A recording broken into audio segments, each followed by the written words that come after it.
Welcome to this Delft Stack tutorial video. In today's tutorial, we will learn how to create an ER diagram in Draw.io.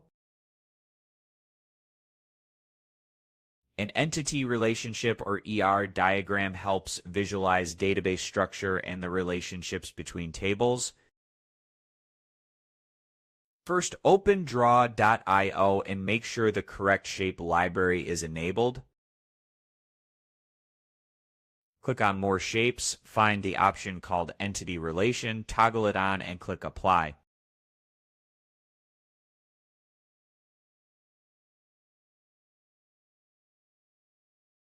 After applying, go to the left-hand menu and scroll down until you find Entity Relation. Click the drop-down and drag and drop the shapes you need onto the canvas.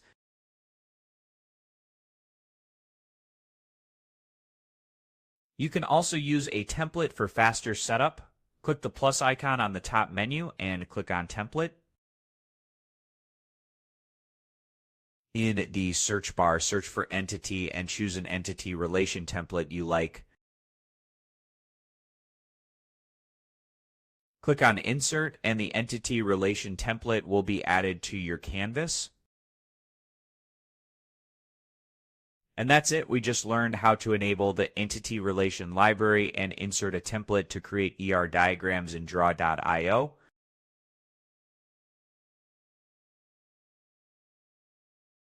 Thanks for watching, and don't forget to check out the next Delft Stack tutorial video.